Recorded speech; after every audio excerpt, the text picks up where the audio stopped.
Assalamualaikum warahmatullahi wabarakatuh. Bismillah, alhamdulillah, wassalatu wassalamu ala rasulillah wa ala alihi wa ashabihi wa mawalah, amma ba'du. Jemaah salat maghrib Masjid Nurul Ikhlas rahimakumullah, melanjutkan kembali kajian kultum kita dari kitab karya Imam Al-Ghazali, hal-hal yang menyelamatkan seorang hamba, atau dalam istilah kitab ini disebut Al-Munjiyat.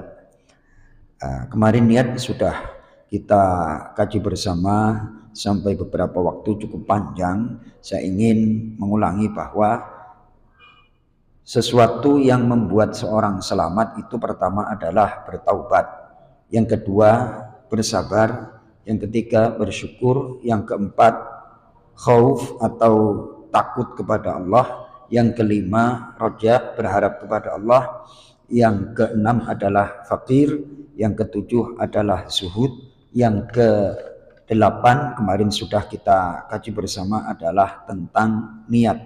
Ini masuk ke etape 9, yakni ikhlas. Sering dan banyak diuraikan oleh para ulama, namun kita coba akan memahami dari bagaimana Imam Ghazali menguraikan tentang masalah ikhlas. Beliau mengutip beberapa ayat Al-Quran yang temanya adalah ikhlas. Allah Subhanahu wa ta'ala berfirman, "Wa ma umiru illa liya'budullaha mukhlishina lahuddin ala lillahi dinul khalis illa alladhina tabu wa aslahu wa'tasamu billahi wa akhlasu dinahum lillah faman kana yarju liqa'a rabbih falyamal 'amalan salihan wa la yusyrik bi'ibadati rabbih ahada."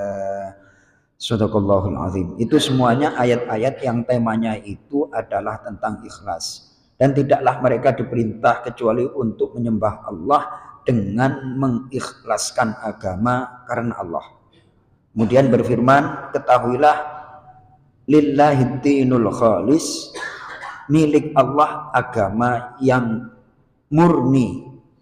Kemudian di dalam surah An-Nisa, kecuali orang-orang yang bertaubat, memperbaiki diri, berpegang teguh kepada Allah dan mengikhlaskan agama mereka karena Allah. Kemudian ayat yang familiar di telinga kita akhir dari surah Al-Kahfi, siapa yang berharap untuk berjumpa kepada Allah, hendaknya dia beramal solih dan tidak mempersekutukan ibadahnya dengan satupun. Langsung kepada uraian Imam Al-Ghazali saya akan baca. Bismillahirrahmanirrahim. Ketahuilah bahwasannya segala sesuatu dimungkinkan untuk tercampuri oleh yang lain. Apabila sesuatu tersebut bebas atau bersih dari campuran, maka dinamakan ikhlas. Nah, ini air. Air ini kalau tercampuri oleh zat apapun akan berpotensi untuk mempengaruhi kebeningan gelas ini atau air yang ada dalam botol ini. Nah, keikhlasan seseorang itu disesuaikan dengan tingkat campurannya itu berapa. Nah, kata Imam Ghazali. Jadi ikhlas itu adalah hasil dari pekerjaan yang bersih. Nah, kemudian ada ulama yang mengilustrasikan zaman dulu orang ketika mau bikin kopi, mas, itu kan ditumbuk, itu tumbuk. Setelah ditumbuk kemudian diayak kayak gini, Mas Toto, bener apa enggak? Yang halus atau yang ikhlas itu yang terus yang enggak ikhlas ya ini nih, terus dibuang. Analoginya demikian. Nah, kita dalam keseharian, entah itu sholat, apapun dan segala macam, berpotensi untuk tidak ikhlas. Namun kan enggak 99% Mas Toto. Ya kadang-kadang kata Imam Ghazali seperti itu. Belajarnya orang yang ingin ikhlas itu adalah jangan sampai tidak ikhlasnya itu mendominasi. Untuk seperti itu, untuk ikhlas butuh proses. Diucapkan gampang tapi dilakukan susah. Nah, kemudian di sini diuraikan oleh Imam Ghazali adalah sebagai berikut kesimpulannya. Bahkan di sini dilanjut oleh Imam Ghazali, contoh adalah orang yang berpuasa. Orang berpuasa, niatnya lain ini. Orang yang berpuasa untuk mengambil manfaat dari diet bil himyati yang dihasilkan dari puasa disertai untuk mendekatkan diri kepada Allah. Itu berarti niatnya udah dua. Satu niat karena Allah, kemudian niat untuk diet. Ini biasanya ibu-ibu, nggak makan, takut gemuk, malam aja takut makan. Kenapa? Karena takut bleber badannya. Kalau model seperti ini bagaimana? Yaitu namanya tidak ikhlas. Karena motivasinya bukan karena Allah semata. Masih ada embel-embel yang lain.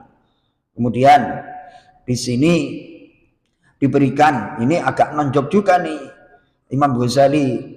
Au yusalli bil laili li gharadin dunyawiyyin. Atau orang yang sholat malam tapi tujuannya untuk duniawi. Sholat saya sering sampaikan, sehebat apapun sholat tahajud, hukumnya tetap ngaji hukumnya. Tapi gara-gara ngaji tidak diuraikan seperti sholat, orang ninggalin ngaji itu santai aja. Mohon maaf ini ngaji hukumnya wajib tapi sangat mudah untuk diting. Tapi karena ada motivasi duniawi, sholat tahajud, sholat duha, surahnya surah apa? Yang istimewa untuk narik rezeki? Wah itu, ya surah yang lain digimanakan? Kan kayak gitu. Ya, surah mana ini? Masa duniawi mulu kayak anak-anak.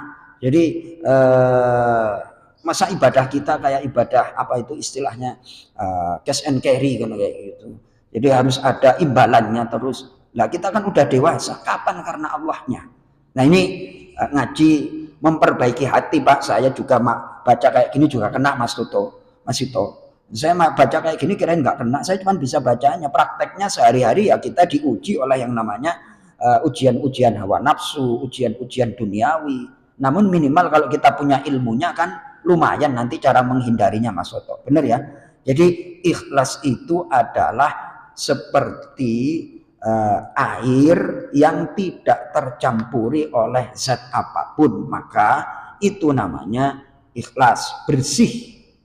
Kalau tercampuri ya berarti nggak ikhlas. Akhirnya bagaimana? Ya diukur nanti di akhirat. Ikhlasnya berapa persen, tidak ikhlasnya berapa persen.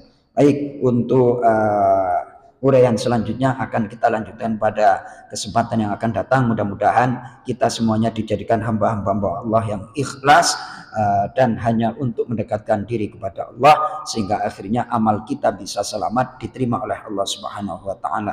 Assalamualaikum warahmatullahi wabarakatuh.